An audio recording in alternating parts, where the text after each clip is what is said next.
Hello guys, good evening. तो एक बार फिर सब आप सभी के सामने फिर से हाजिर हूँ लेके एक नया टॉपिक।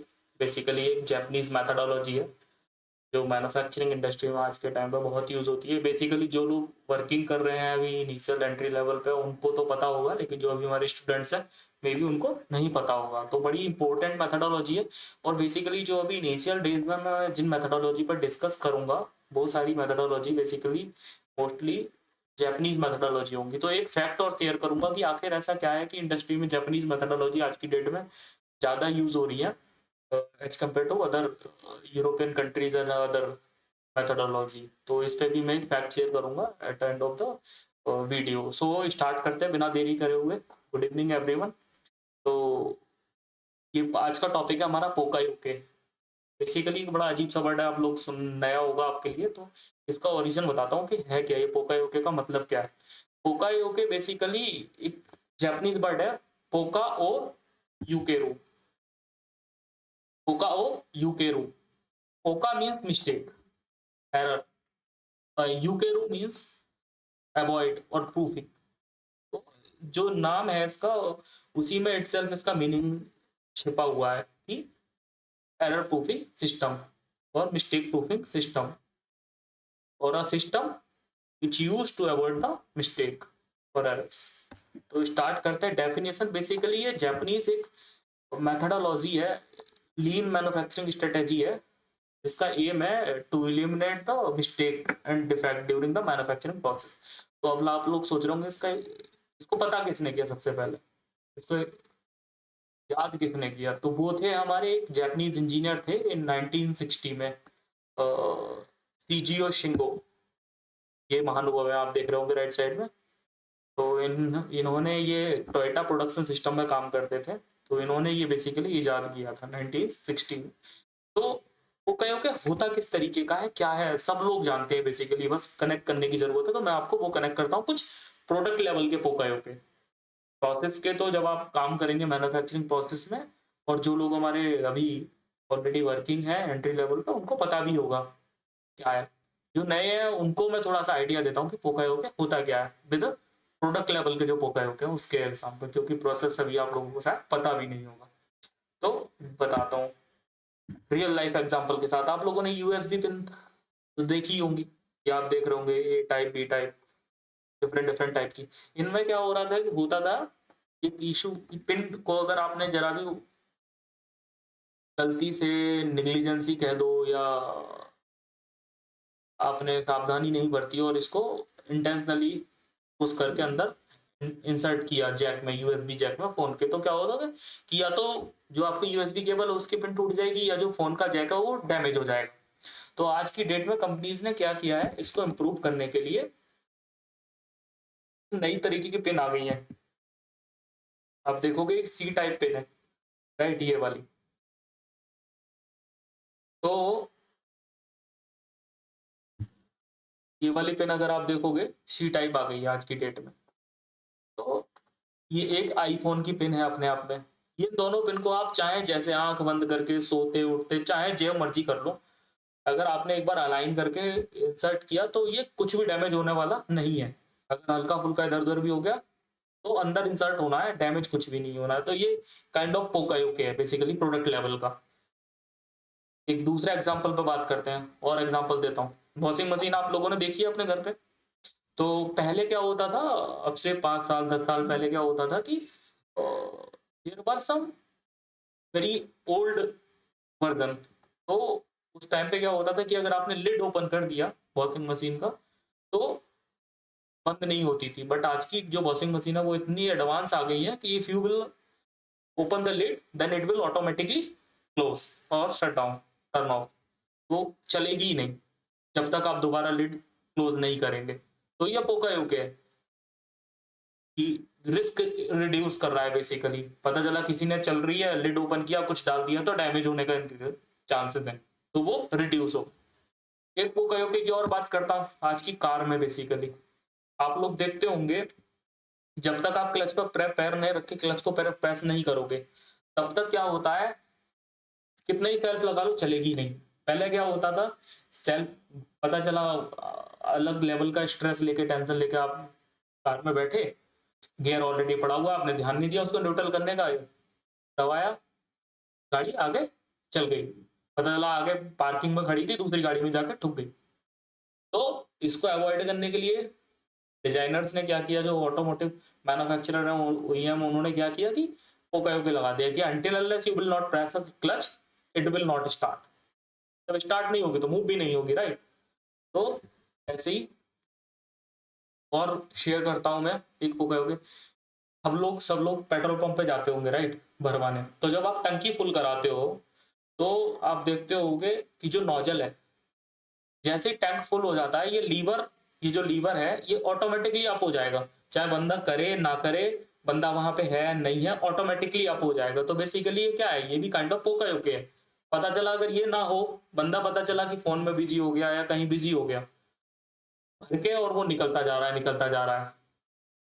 पता चला कि 500 रुपए का तेल डलवाया, गलत फीडिंग हो गई, राइट, कि 200 का आना जगह केवल 200 की थी, 500 का डाल दिया। अब आज की डेट में ऐसे पोकायोके आ गए हैं कि अगर टंकी फुल हो गई तो ऑटोमेटिकली टर्न ऑफ हो जाती है नोजल। पहले क्या था, पहले ऐसा नहीं था। अभी भी कुछ बहुत पुराने कहीं इंटीरियर रीजन में जाके देखोगे तो मे बी मिल जाए एक आध नोजल, वैसे तो मैंने अब तक देखी नहीं है। अब सारे पंप ऑलमोस्ट अपडेट हो गई है, ऑटोमेटिकली टर्न ऑफ हो जाती है। एक एग्जांपल और देता हूं, यू विल सी, भाई लड़की के लिए नहीं बोल रहा हूं मैं बात कर रहा हूँ लिफ्ट की। तो जब आप लिफ्ट में जाओगे, लिफ्ट यूज करोगे, और आपने अगर जब तक गेट पे खड़े रहोगे, आप बीच में कुछ ना कुछ हर्डल्स क्रिएट करते रहोगे बिटवीन द डोर, तो क्या होगा, लिफ्ट आपकी, डोर आपके क्लोज ही नहीं होंगे। मेट्रो में देख सकते हो, मेट्रो में भी सेम कॉन्सेप्ट है। आप अगर डोर के बीच में रहोगे तो डोर एक सर्टेन फोर्स तो लगाएंगे लेकिन फिर ओपन हो जाएंगे। तो ये क्या है, ये भी पोकायोके है। अब मान लो अगर ऐसा ना हो, पता चला कि ध्यान नहीं दिया, आपका हाथ दब गया, तो एक्सीडेंट हो जाएगा, तो लाइफ थ्रेटनिंग है काइंड ऑफ। तो इस तरीके के पोकायोके बेसिकली बहुत ही ज्यादा इंपॉर्टेंट हो जाते हैं। अगर मैं प्रोडक्ट लेवल की बात करूं तो एफिशिएंट हो जाते हैं, लाइफ सेविंग हो जाते हैं, राइट। अगर प्रोसेस की बात करूं तो बहुत सारे बेनिफिट है, वो मैं आगे डिस्कस करूंगा। तो कुछ कुछ ऐसे पोकायोके हैं जो मैं सोचता हूँ कि अगर हो related to the in our daily life product which will be save many lifes, वो क्या है। जैसे क्या है कि अभी हमारे पास इफ को पैसेंजर और co passenger didn't wear seat belt then car should not start. अभी भी, अब कुछ लोग कहेंगे अभी भी तो है हमारे पास, बीप देती है। तो बेसिकली वो वार्निंग टाइप है। मैं बिलीव करता हूँ, मुझे जो सबसे सही पोकायोके लगता है वो लगता है कंट्रोल टाइप, राइट। अभी क्या है, लोगों ने उसको बाईपास करने की स्ट्रेटेजी फाइंड कर ली है, लूपहोल फाइंड कर लिए, क्या, बेल्ट को लगा दिया, ठीक है, पीछे, और बीप बंद हो गई, या फिर उसको इग्नोर मार देते हैं कि चलो चलने दो। उसमें एक लिमिटेशन होती है कि 10 to 15, after 10 to 15 minute it will turn off automatically no matter you have wear the seat belt और नॉट।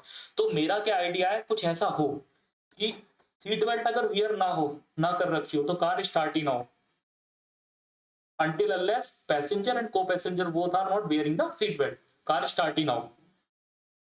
और भी थोड़ा एडवांस लेवल पर जा सकते हैं लोग, क्या कर सकते हैं कि उसको सीट बेल्ट को पीछे लॉक कर देंगे, मतलब अपनी सीट के पीछे। तो एक काम कर सकते हैं, लाइक कुछ एक सर्टेन वेट वहां पे लगा दें कि सीट बेल्ट लगी हो, और साथ में सर्टेन वेट उस पे सीट पे हो, जिससे कि मतलब बंदा बैठा है वहां पे, या कुछ और एडवांस लेवल का, कि किसी भी केस में कार स्टार्ट ही ना हो। जब कार स्टार्ट ही नहीं होगी तो जो भी मेरा पैसेंजर है, उसके पास कोई ऑप्शन ही नहीं होगा, अल्टीमेटली उसको पहननी ही पड़ेगी सीट बेल्ट। तो इससे हमारा टाइम, इससे हमारा लाइफ सेव हो जाएगी। दूसरा क्या है, आज की डेट में जो हमारा इंफ्रास्ट्रक्चर है बेसिकली रोड है। अब होता क्या है कि बनी हुई तो वो है 10 टन के हिसाब से या 20 टन के हिसाब से, राइट। इनफैक्ट हमारा जो व्हीकल है वो अप्रूव है 10 टन या 20 टन के हिसाब से। तो हमारे जो लॉजिस्टिक है, जो ट्रांसपोर्ट है, तो वो क्या करते हैं, उसमें जो ट्रांसपोर्टर है बेसिकली, तो वो क्या करेंगे कि 10 टन की कैपेसिटी है और उस पर 20 टन लोड कर देंगे, 15 टन। तो उससे क्या होता है, जो हमारा इंफ्रास्ट्रक्चर है बेसिकली रोड है, उनको डैमेज होने का, उनकी लाइफ रिड्यूस हो जाती है, ठीक है। तो इसमें हम क्या कर, कुछ ऐसा हो कि अगर ट्रक मान लो 10 टन के लिए राइट, वैलिड है। तो 10 टन से ऊपर वो जैसे ही उसमें वेट रखे, स्टार्ट ही ना हो, मूव ही ना हो फर्दर, हो सकता है मेरे हिसाब से तो, अगर इस पे काम करे तो। ठीक है, एक और क्या है, कार में तो ऑफ कोर्स है, bike indicator switch gate switch turn off automatically when rider is not turning their bike और after complete turn at road like as car. Car में आप लोगों ने देखा होगा कि जैसे ही आप इंडिकेटर दिया राइट और left whatever you want to turn, wherever you want to turn, right, जैसे ही आपने इंडिकेटर दिया, जैसे ही आपने स्टीयरिंग सीधा दिया, वो ऑटोमेटिकली ऑफ हो जाता है, आप उसको करो या मत करो। बट अभी बाइक में ऐसा मैंने नहीं देखा है। तो आप लोगों में अगर कोई भी इन तीनों में से अगर इंप्लीमेंट होगा तो आप मुझे कमेंट करके बता सकते हैं, तो मैं भी एक्सप्लोर कर सकूं कि आखिर कैसे उन्होंने प्रोडक्ट लेवल पे इसको इंप्लीमेंट किया है। ये कुछ मेरे आइडियाज थे जिनको एक्सप्लोर करके इंप्लीमेंट किया जा सकता है प्रोडक्ट लेवल पे, बहुत ही ज्यादा बेनिफिशियल होने वाले हैं अगर ये इंप्लीमेंट हो जाते हैं तो। अब मैं टाइप ऑफ पोकायोकी की बात करूं, देखो कोर टाइप अगर बात करूं तो दो ही है, प्रिवेंशन टाइप और डिटेक्शन टाइप, राइट।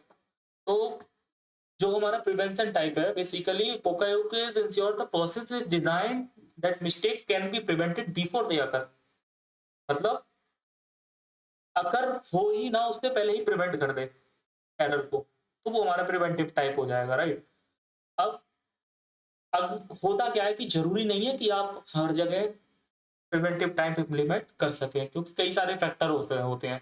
अब ऐसा तो करोगे नहीं कि उस पोकायोके को इम्प्लीमेंट करने के बाद आपको 5 लाख की बेनिफिट हो रहे हैं पर ईयर, राइट, और आपने उसको इम्प्लीमेंट करने के लिए लगा दिया 50 लाख, वो वर्दी नहीं है ना किसी भी एस्पेक्ट से। पोकायोके अगर हम इम्प्लीमेंट कर रहे हैं तो that should be beneficial to the organisation, to the product, to the process, right. It is not like कि काम 2 रुपए का है और लगा दिया हमने 100 रुपए, तो वो कोई लॉजिक नहीं होता है। तो दूसरा ऑप्शन ये है कि ठीक है, अगर हमारे पास प्रिवेंटिव टाइप हम नहीं कर सकते हैं तो पोकायो के परफॉर्म है डिटेक्टिव फंक्शन एज वेल। तो हम क्या कर सकते हैं वहां पे करेक्टिंग, और मतलब प्रॉब्लम तो अगर हो गई बट वो कस्टमर पे नहीं जा सकती, क्यों, हमने डिटेक्शन पे एक पोकायो के लगा रखा है, वो 100% उसको डिटेक्ट कर लेगा और सेग्रीगेट कर देगा, राइट। आगे डिस्कस करते हैं बेसिकली इसके प्रिंसिपल। तो मैं बात करूं अगर प्रिंसिपल की, तो इसके प्रिंसिपल से पहले मैं बात करूंगा, आपको थोड़ा सा और एक्सप्लोर करता बताता हूँ कि लॉजिक इनके। तो आप देखोगे दोनों का यहाँ कंपैरिजन दे रखा है, प्रिवेंशन बेस्ड और डिटेक्शन बेस्ड, राइट। तो प्रिवेंशन में क्या है, प्रिडिक्शन है अकरेंस का, हो मे भी हो जाए, तो उसके लिए वहां पे तुरंत अगर उसको प्रिडिक्ट हुआ कि हो सकता है ऐसा, तो तुरंत क्या होगा, मशीन शट डाउन हो जाएगी, कंट्रोल हो जाएगी, मतलब ही नहीं बनता कि एक भी एनजी प्रोडक्ट प्रोड्यूस हो जाए। बट डिटेक्शन पे क्या है, अक्रेंस तो हो गई, प्रॉब्लम तो हो गई, बट अब जैसे ही वो उसके पास जाएगा तो उसको डिटेक्ट कर लेगा, अलार्म दे देगा, राइट।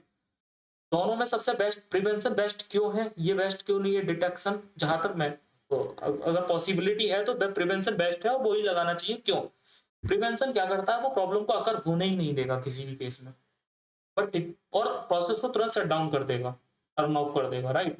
बट डिटेक्शन वाले में क्या होता है, हमारा अलार्म देगा, वो वार्न करेगा, जो भी हमारा ऑपरेटर होगा, मशीन होगा, वार्न करेगा भैया यहाँ पे एक इशू डिटेक्ट हुआ है, इसको सेग्रीगेट करो, इसको कंट्रोल करो।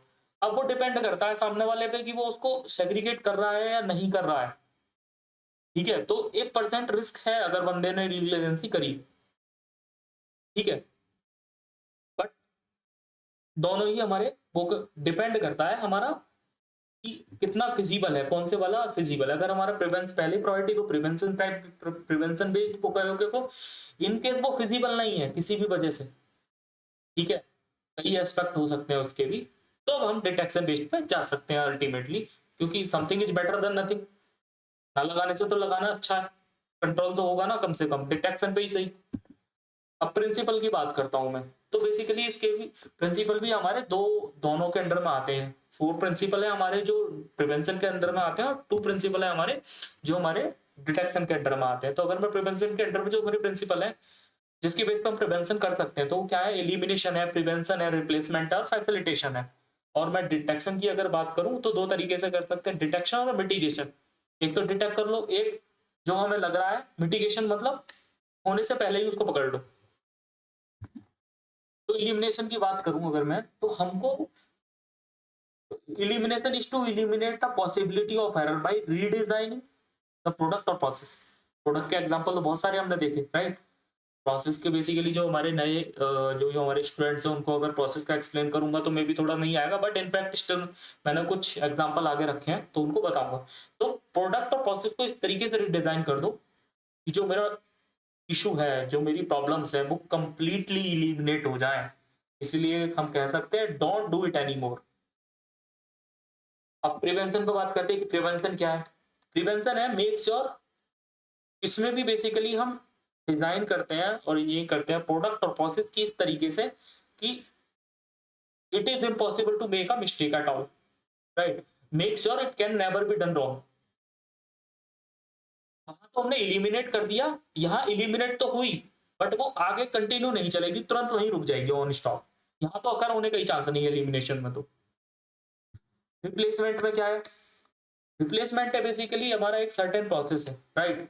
तो रिप्लेसमेंट खुद अपने आप बता रहे हैं यूज समथिंग बेटर। तो कैसे कर सकते हैं? मान लो is to substitute a more reliable process to the improve consistency. जो हमारा करंट प्रोसेस है हम उसमें कुछ ऐसा ऑप्टिमाइजेशन कर दें, ऐसा कोई सिस्टम इंट्रोड्यूस कर दें कि जो हमारा एग्जिस्टिंग प्रोसेस है वो इम्प्रूव हो जाए। ठीक है, एक एडवांस अपग्रेडेशन बेसिकली कहते हैं। या जो हमारा एग्जिस्टिंग प्रोसेस है उसको कंप्लीटली चेंज करके कुछ दूसरा प्रोसेस इंट्रोड्यूस कर दो। तो ऐसे भी हम प्रॉब्लम को प्रिवेंट कर सकते हैं। दूसरा है फैसिलिटेशन। इसमें क्या है? Make task easier to perform. और कई बार क्या होता है, टास्क जब कॉम्प्लेक्स होता है ना काफी, तो हमारा जो ऑपरेटर है उसका उसको डिस्ट्रैक्शन होता है बेसिकली। तो ज्यादा रिस्क होता है हमारा। बेसिकली मोस्टली जो इश्यूज हमारे रहते हैं वो मैन पावर ओरिएंटेड रहते हैं। ठीक है, उसके भी कई रीजन हो सकते हैं क्यों। तो इसमें बेसिकली क्या है कि हम is to employ techniques and to combine the step to make the work easier. तो इसमें हम क्या कर सकते हैं कि जो सर्टेन प्रोसेस है उस पर जो ऑपरेटर काम कर रहा है उसको हम इस तरीके से फैसिलिटेट कर दें, कुछ ऐसी टेक्निक वहां पे इंट्रोड्यूस कर दें कि अगर बंदा चाहे भी ना तो भी गलती ना हो। ठीक है, एक एग्जांपल मैं दूंगा एसी से रिलेटेड कि हमने कैसे उसको फैसिलिटेट किया था। तो वो प्रॉब्लम मैंने वो खुद उस पर काम किया, खुद इम्प्लीमेंट किया था काइजन में, आगे एक पोकायोके में आगे बताऊंगा। फिर उसके बाद डिटेक्शन पे आ जाते हैं हम। ये प्रिवेंशन की चार चार प्रिंसिपल थे बेसिकली जिससे हम प्रिवेंट कर सकते हैं डिफेक्ट को। Elimination, prevention, replacement and facilitation. Now we move to the detection. तो detection is to identify an error before further process occurs. ठीक है, मतलब उसको पास होने से पहले ही वो आइडेंटिफाई कर ले एरर को, वो हमारा डिटेक्शन है। अब notice that what is going wrong and stop it, right. पता करे कि क्या गलत है और उसको तुरंत स्टॉप कर दे, वो हमारा डिटेक्शन है। उसके बाद mitigation. Don't let the situation get too bad, is to seek to minimise the effect of error, right. ये थोड़ा सा और अच्छा है डिटेक्शन के कंपैरिजन में मिटिगेशन। जैसे ही पता चलेगा ये तुरंत वही डिटेक्ट करके और प्रोसेस को स्टॉप कर देगा, उसको आगे फर्दर नहीं जाने देगा।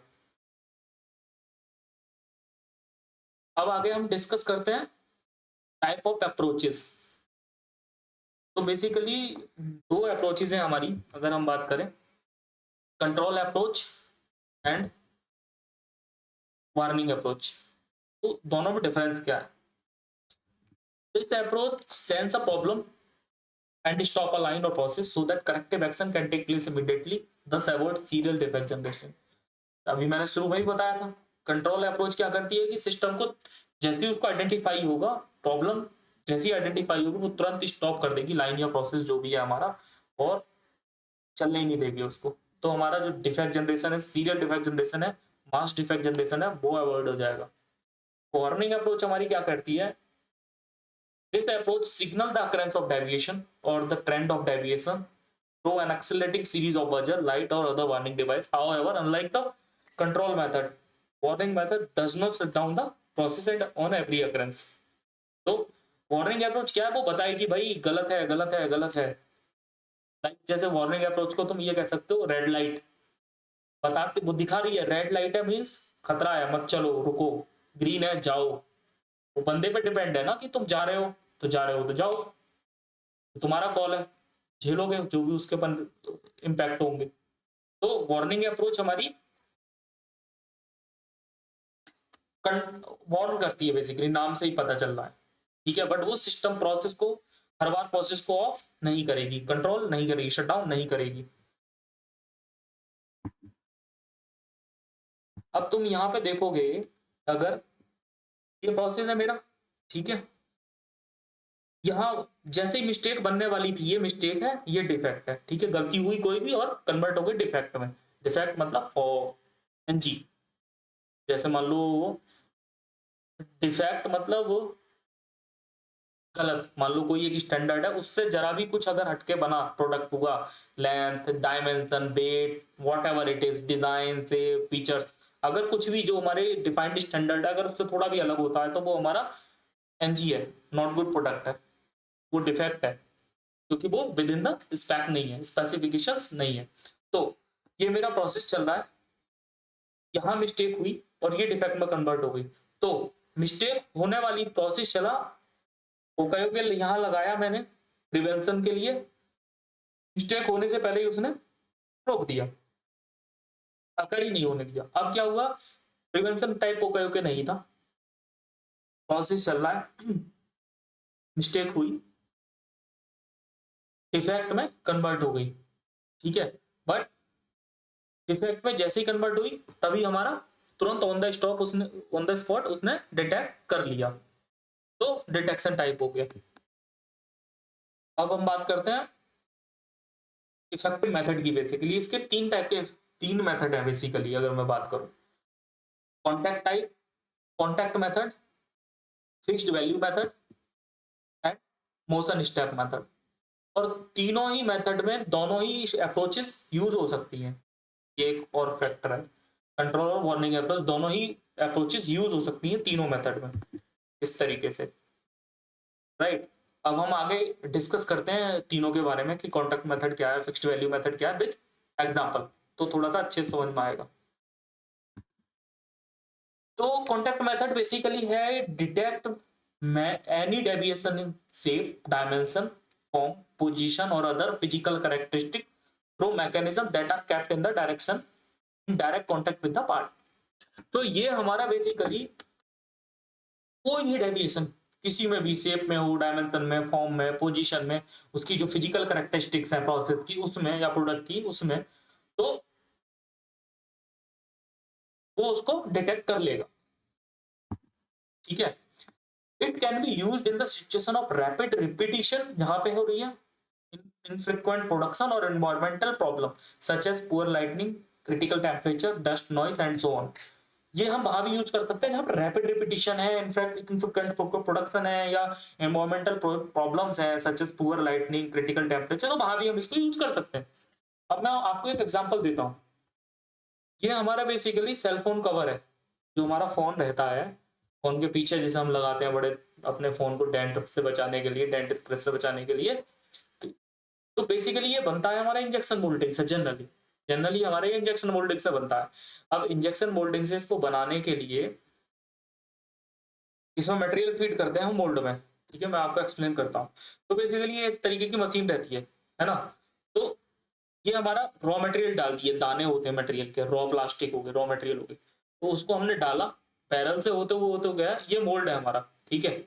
तो ये मेरा बंद होने, मोल्ड बंद है, मैंने मटेरियल को इंजेक्ट किया मोल्ड के अंदर, राइट। अब ये इस तरीके का पार्ट हमारा बन गया।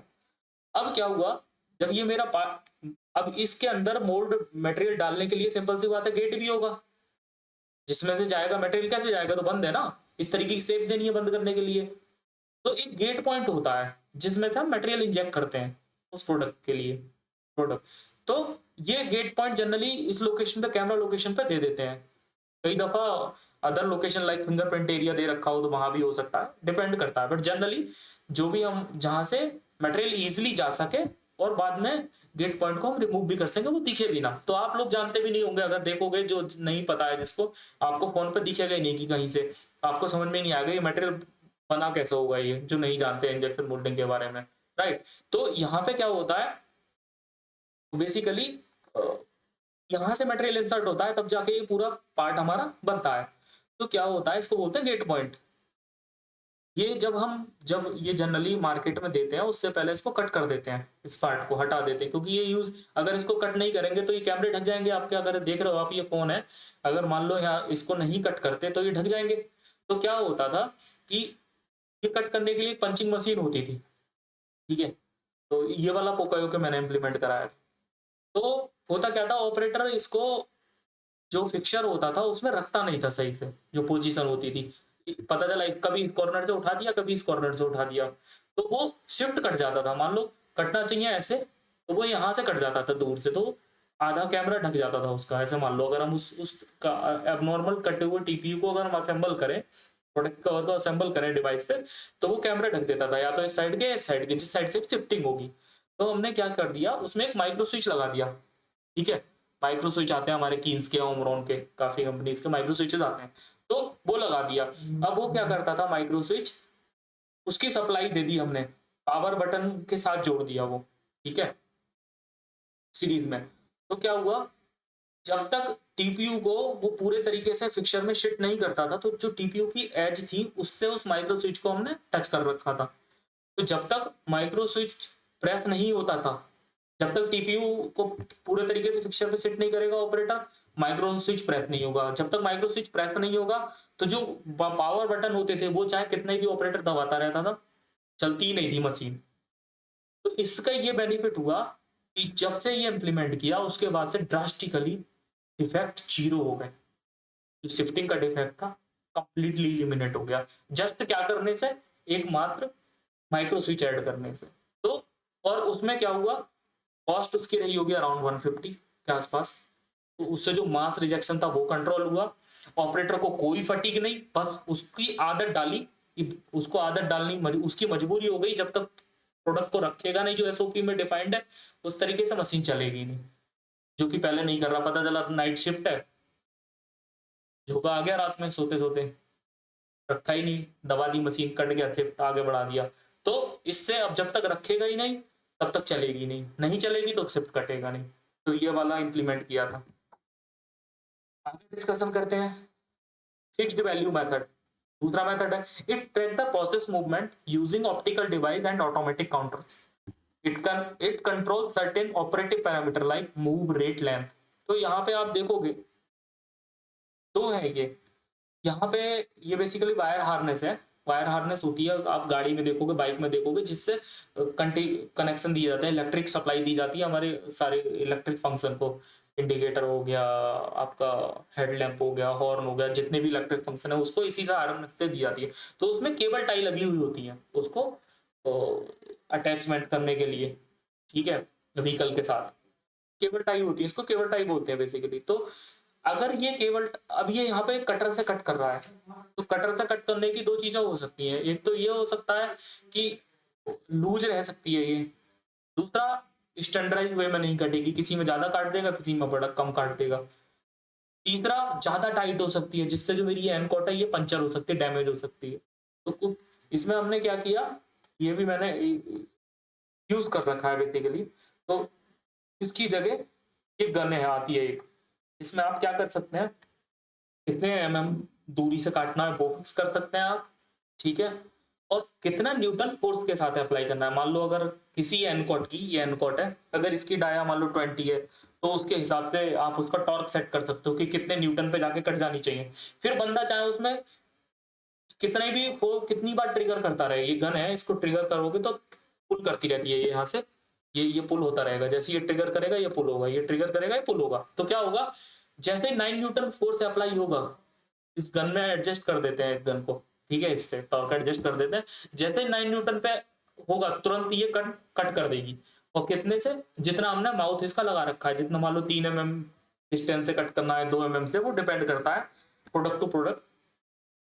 तो क्या है, ये भी काइंड ऑफ पोका यूके है, जिससे हमें क्या बेनिफिट हुए, एक तो अकॉर्डिंग टू रिक्वायरमेंट हम इस पर फोर्स लगा सकते हैं, और स्टैंडर्ड फोर्स सारे पे एक जैसा होगा। जो कटिंग का जो लेंथ है वो हम स्टैंडर्डाइज कर सकते हैं। तो ये बेनिफिट हो गए। अब मोशन स्टेप मेथड है हमारा, तो basically it is useful process requiring several different activities performed in the sequence by a single operator। तो बेसिकली ये हमारा वहां के लिए जहां पे कई सारी एक्टिविटी हो रही है, ठीक है, in a certain sequence by a single operator. तो ये उस केस में ज्यादा यूजफुल है इस तरीके का मेथड, कि गलती से कोई गलत मेथड या सीक्वेंस फॉलो ना हो जाए, तो वहां पे हम इस तरीके के मेथड का पोकायोके इंप्लीमेंट कर सकते हैं। The method ensure that operator does not mistakenly perform a step that is not part of normal process, जैसे मैंने अभी आपको बताया। तो क्या है, ये एक ऑटोमेटिक स्क्रूइंग मशीन है। अब होता क्या है, जैसे मान लो आपका मोबाइल है, तो मोबाइल में अंदर मल्टीपल स्क्रू होते हैं, राइट। पीसीबी जोन है, उसमें होंगे 6-7 स्क्रू, स्पीकर होल्डर है, उसमें होंगे 6-7 स्क्रू।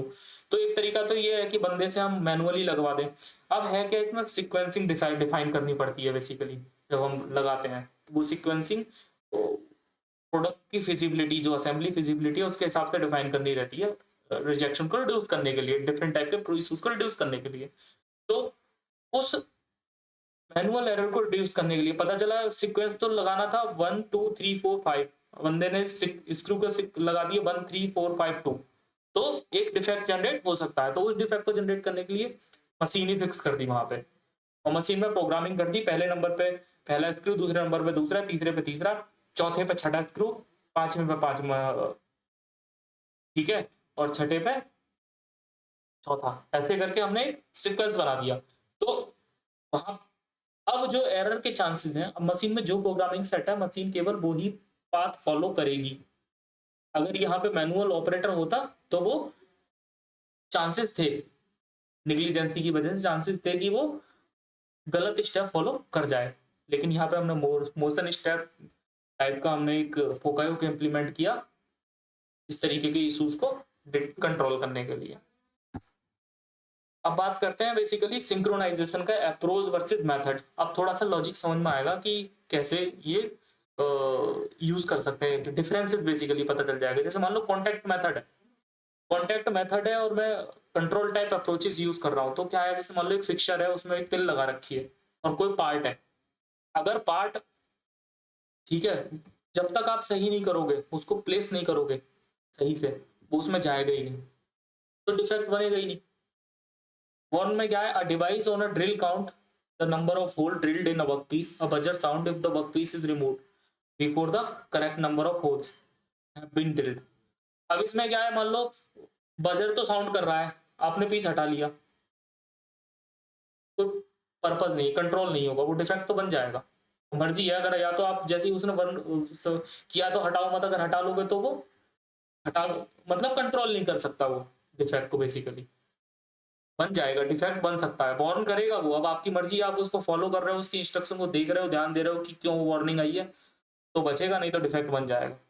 ठीक है, फिक्स्ड वैल्यू पर टाइप में light sensor determine if each crayon is present in each box, if crayon is missing the machine will stop automatically. यहाँ पे देखो, क्रेयॉन अगर है तो कंटिन्यू चलता रहेगा, क्रेयॉन मिस है तो हमारा मशीन तुरंत स्टॉप हो जा रही है। यहाँ पे आ जाते हैं, bolt are tighten with a wrench taped in a paint, bolt with no paint on them are still at Titan.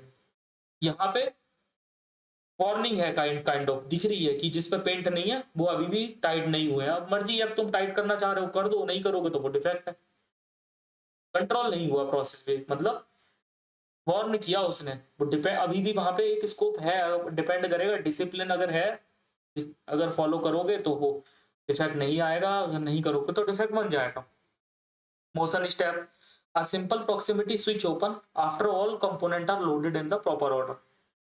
तो proximity जब तक प्रॉपर ऑर्डर में सारे कंपोनेंट लोड नहीं होंगे, स्विच ओपन होगा ही नहीं, चलेगा ही नहीं सिस्टम, मशीन चलेगी ही नहीं। इसमें क्या होगा, a device detect when each component is removed from a dispenser, if a component is not removed, device alert the assembler before he can remove on the another unit, move on to the another unit। यहाँ पे भी अगर आपने component remove नहीं किया है, ठीक है, तो वो जस्ट अलर्ट देगा, एक अलार्म देगा असेंबलर को। अब उसकी मर्जी है, करना है करो, नहीं करना है तो करो। यहाँ पे वार्निंग देगा, अलर्ट। ये नहीं है कि खुद से ही बंद मशीन चलेगी नहीं, वो अगला असेंबली नहीं कर सकता, ऐसा नहीं है। तो ये डिफरेंस है बेसिकली कंट्रोलर में और वार्निंग टाइप में। तो मेरे लिए, मेरे हिसाब से, अगर मेरा एक्सपीरियंस के हिसाब से बात करूँ, तो मेरे को कंट्रोल टाइप ज़्यादा सही लगते हैं, बेस्ट पॉसिबल। बट ये है कि अगर हाँ कंट्रोल टाइप की पॉसिबिलिटी नहीं है, then we can go for the warning type. अब बात आती है, सारी बात कर ली कौन से अच्छे हैं, कितने पोकायो के। अब बात आती है कि आखिर इसको इम्प्लीमेंट कैसे करें हम, ये बड़ा कंसर्न है। तो इम्प्लीमेंट करने के लिए भैया पहले तो बड़ी सिंपल चीजें हैं।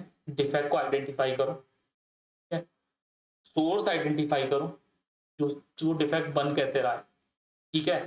फिर उसके बाद डिजाइन एंड इम्प्लीमेंट पोकायो के। फिर पोकायो के डिजाइन करो, जैसे अभी हमने पीछे डिस्कस किया, कौन सा पोकायो के इस पर्टिकुलर डिफेक्ट को कंट्रोल करने के लिए अच्छा रहेगा। Prevention type, detection type, prevention में भी कंट्रोल बेस्ड और वार्निंग बेस्ड, कौन सी methodology, context, fixed value, step motion.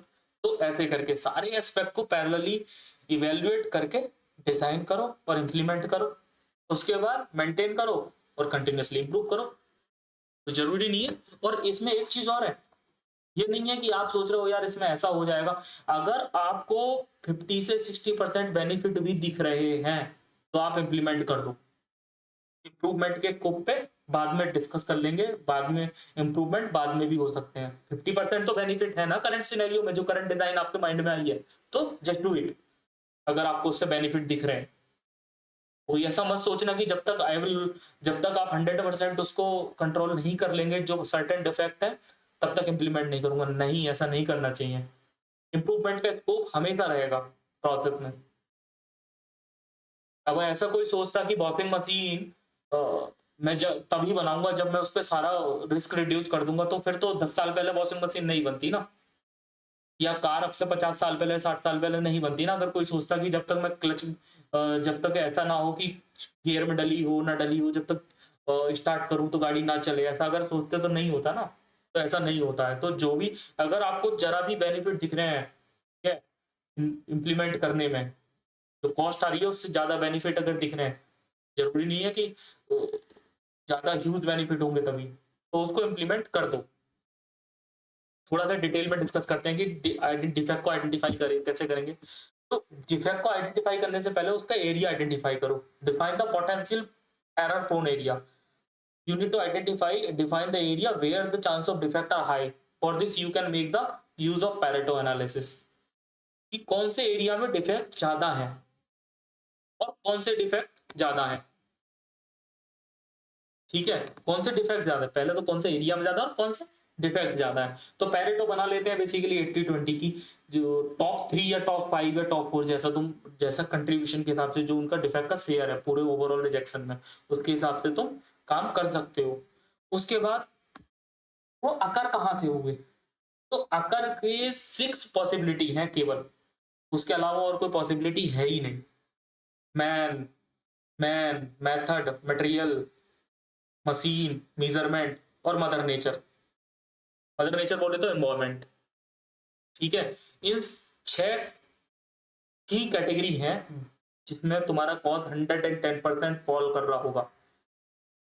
Man मतलब बंदे ने कोई गलती कर दी, कोई भी बंदा सो गया, इंटेंशनली फॉलो नहीं किया, कुछ भी, ठीक है, या अनस्किल्ड बंदा था, पता ही नहीं था कैसे फॉलो करना है। मटेरियल, मटेरियल गलत था, यूज होना था कुछ, हो गया यूज कुछ, ठीक है, या एक्सपायर यूज कर लिया। मेथड, मेथड मतलब जो हमने ऑपरेट, जो काम है उसका प्रोसेस होना चाहिए था ABC, लेकिन हमने गलत मेथड दे दिया उसको CBA, या हमारा डिजाइन प्रोसेस जब हम डिजाइन कर रहे थे वो सही नहीं था। ठीक है, तो वो हो गया। मशीन, मशीन की हम बात करेंगे तो केवल मशीन की बात नहीं करेंगे। मशीन हमारा jig, fixer, machine, tool, mould, कुछ भी हो सकता है। तो उसमें कुछ है प्रॉब्लम आई, या तो डिजाइनिंग में या सिलेक्शन में या वैलिडेशन में, कुछ भी, तो वो हमारा मशीन, तो भी हमारा इश्यू जनरेट होगा। मेजरमेंट, मेजरमेंट बहुत प्रॉब्लमेटिक है। मान लो किसी प्रोसेस को वैलिडेट कर रहे हो, अगर आपने मेजरमेंट करने में गलती कर दी, गलत प्रोसेस वैलिडेट होगा, गलत इश्यूज आएंगे। मदर नेचर, मान लो कोई प्रोसेस है, उसको चलाना है 20 डिग्री सेल्सियस से 40 डिग्री सेल्सियस के लिए बना है, आप उसको चला रहे हो 60 डिग्री में, ओवर हीट हो जाएगा। ठीक है, तो इस तरीके से इन 6 कैटेगरी के अलावा कोई कैटेगरी होने वाली ही नहीं है। तो आप जब भी करो 6M देखो कौन से बेसिकली कैटेगरी में फॉल कर रहा है हमारा कॉज। कोई जरूरी नहीं है एक ही कॉज एक ही कैटेगरी हो, मल्टीपल कैटेगरी हो सकती है एक सर्टेन प्रॉब्लम के लिए। तो जब भी हम एनालिसिस कर रहे हैं सारे एस्पेक्ट को इवेल्युएट करें। उसके बाद रूट कॉज को फाइंड आउट कैसे करें, ठीक है, उसको फाइंड आउट करने के लिए हमारी 5 वाया एनालिसिस है। जैसे मैंने बताया 5 वाया एनालिसिस, ये नहीं है बहुत से लोग क्या करते हैं, प्रॉब्लम आई,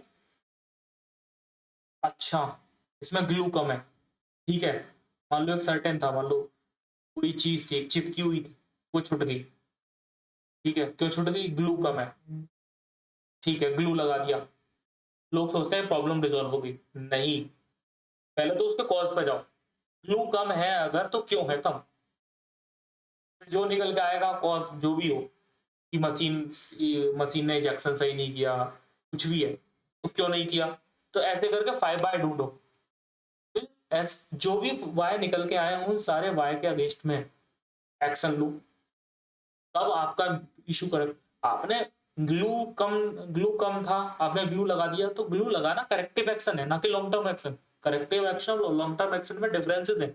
अगर आप करेक्टिव एक्शन पर फोकस करोगे instead of long term action, तो आपके प्रॉब्लम के रिपीटिशन हमेशा रहेंगे, आप कभी प्रोसेस को कंट्रोल नहीं कर सकते, स्ट्रीम ऑप्टिमाइज नहीं कर सकते, इंप्रूव नहीं कर सकते until unless you are not taking action upon the towards the long term। फिर जो हमारी प्रॉब्लम आई उसके हिसाब से हमें जैसे बताया पोकायोके का मैकेनिज्म सेलेक्ट करो, डिजाइन करो, इम्प्लीमेंट करो, वही सारे एस्पेक्ट जो अभी हमने डिस्कस किए, कौन सी अप्रोच, कौन सी मेथड, कौन सा मेथड, कौन सी अप्रोच यूज करें इसके हिसाब से। उसके बाद टेस्टिंग का परफॉर्म करो, उसकी ये नहीं है कि मास प्रोडक्शन में एकदम सारे पूरे प्लांट में लगा दिया, नहीं, उसको टेस्टिंग करो, मे बी 1 दिन 15 दिन 30 दिन, जब आपको दिखे हाँ भाई इफेक्टिव है, फिर उसका हॉरिजॉन्टली डिप्लॉयमेंट कर दो। और सबसे लास्ट और वेरी इंपॉर्टेंट जिस पे ज्यादा लोग ध्यान नहीं देते हैं, operator training, training to operator, ये बहुत इंपॉर्टेंट है।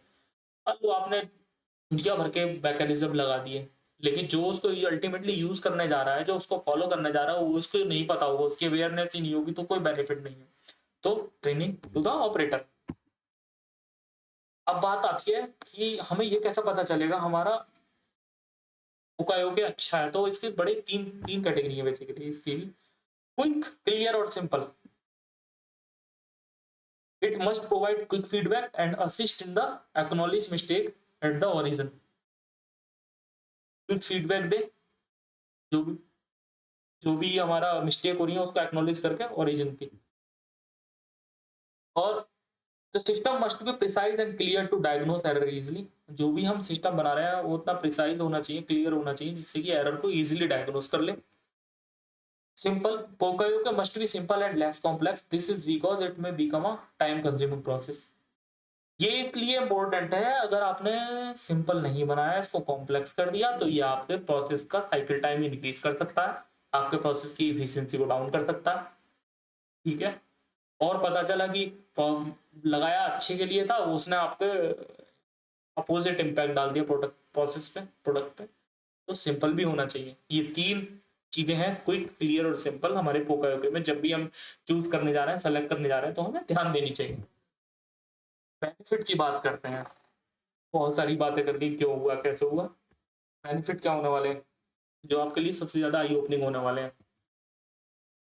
सब कुछ जैसा हम डिस्कशन कर रहे हैं, elimination of defect, mistake before they occur, right, detecting and correcting. Detect मतलब चलो ठीक है हम एलिमिनेट नहीं कर पाए, डिसेबिलिटी की वजह से हो सकता है या लिमिटेशंस की वजह से हो सकता है, there are certain limitations when we select the okay, तो कोई दिक्कत नहीं है, डिटेक्ट और करेक्ट हमने कर दिया उसको, जब वो आकर हो गया उसके बाद हमने कंट्रोलिंग कर दी उस पर, ये ऑप्शन हमारे पास है। Improvement in product and process quality, of course अगर हम पोकायोके इंप्लीमेंट कर रहे हैं तो प्रोडक्ट और प्रोसेस क्वालिटी पे इंप्रूवमेंट कर रहे हैं, समझिए, इंप्रूवमेंट होगा हमारे। कॉस्ट ऑफ पुअर क्वालिटी, पता चला 500 पार्ट मुझे शिप करने हैं, 500 पार्ट मुझे बनाने हैं, उसके लिए मैंने 1000 पार्ट बना दिए, 500 जिसमें से एनजी हो गए। पोकायोको इम्प्लीमेंट हुआ तो पता चला 500 का इनपुट किया, 500 बाहर आए, जो मेरा 500 था वो लॉस बचा ना, वो अब ओके में कन्वर्ट हो गया। पहले मैं 1000 प्रोड्यूस कर रहा था, 500 मार्केट में बेच रहा था, अब मैं 1000 एक पोकायोके लगाया, 1000 प्रोड्यूस कर रहा हूँ, 1000 ही मार्केट में बेच रहा हूँ। 500 का बेनिफिट हो गया ना एक छोटे से पोकायोके से। Reduction in customer complaint rejection. आप कस्टमर में भी आप अगर ओईएम है तो आप डायरेक्ट जो आम आदमी है, मैं हूँ, आप हैं, हम सब हैं, ऐसे आदमी की कस्टमर कंप्लेंट है उसको रिड्यूस कर देंगे, रिजेक्शन को रिड्यूस कर देंगे। ठीक है। Prevention of defect outflow. Definitely अगर आपने पोकायोके अच्छा लगा रखा है तो आपकी प्रॉब्लम जा ही नहीं सकती कस्टमर के एंड पे। Elimination of unwanted operation related to quality control. Yes of course, unwanted operation को एलिमिनेट कर देगा ये, जो क्वालिटी कंट्रोल से रिलेटेड है। हाईलाइट, जब हमारे अनवांटेड जितने भी प्रोसेस हैं वो हट जाएंगे तो सिंपल सी बात है, प्रोडक्टिविटी इंक्रीज होगी। जैसे अभी मैंने बताया कि 1000 का इनपुट कर रहे थे, 500 मार्केट भेज पा रहे थे, पोकायोके लगाया, 1000 इनपुट किया, 1000 मार्केट भेज रहे, तो प्रोडक्टिविटी इंक्रीज हो गई ना, सेम इनपुट पे आउटपुट ज्यादा निकल रहा है। Less burden on worker, simple सी बात है, प्रोसेस मैंने डिजाइन किया नहीं सही से, मैं बंदे जो मेरा ऑपरेटर है उसको पेल रहा हूँ, उसको अननेसेसरी की ट्रेनिंग ट्रेनिंग ट्रेनिंग और उसको हरास कर रहा हूँ, तो उसका कोई पर्पस नहीं है। या उस पर दुनिया भर के चेक पॉइंट लगा दिया, आपको ऐसे करने से पहले ये करना है, ये करना है, ये करना है, ये करना है, दुनिया भर का बर्डन दे दिया उसके ऊपर। तो जैसे ही पोकायोके लगाएंगे वो सारे बर्डन हट जाएंगे, देखना ही नहीं है, जस्ट उसको सर्टेन प्रोसेस फॉलो करना है, और जब प्रोडक्ट निकलेगा तो ओके ही निकलेगा, तो बर्डन कम हो जाएगा। Enhance the customer satisfaction, simple सी बात है, जब इशूज कम पहुंचेंगे पोकायोके लगे होने की वजह से तो सेटिस्फेक्शन इंक्रीज होगा। तो that is all about the पोकायोके।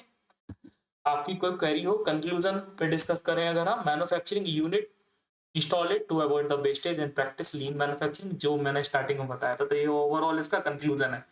तो thank you so much once again lessons सुनने के लिए। जो नए आए हैं, मैंने इंट्रोडक्शन चैनल इंट्रोडक्शन की चैनल क्यों बनाया है उसकी वीडियो मैंने ऑलरेडी डाल दी है, डिस्क्रिप्शन में उसकी लिंक दे दूंगा, जाके देख सकते हो, पता चल जाएगा अगर इससे आइडिया ना आए कि हम क्या करने वाले हैं। हाँ, आप फैक्ट की बात करते हैं, आप फैक्ट की बात कर रहे थे कि फैक्ट क्या है, क्यों जापानीज मेथोडोलॉजी ज्यादा है आ रही है, होती है या फॉलो करते हैं इंडस्ट्री। हुआ था क्या कि 1945 में जब हमारा सेकंड वर्ल्ड वॉर चल रहा था, तो अमेरिका ने क्या किया, परमाणु बम गिरा दिया 6 अगस्त को हिरोशिमा पे और 9 अगस्त को नागासाकी में। तो उससे क्या हुआ कि पूरे तरीके से जापान हमारा पूरे तरीके से डिस्ट्रॉय हो गया, जापान डिस्ट्रॉय हो गया, around 2.1 lakh people were killed in that incident, right. तो हुआ ये कि फाइनेंशियल क्राइसिस हो गए, जो वहाँ के इंडस्ट्रियलिस्ट थे उनके पास कैश फ्लो खत्म हो गया, कैश नहीं बचा, फाइनेंशियल क्राइसिस हो गए।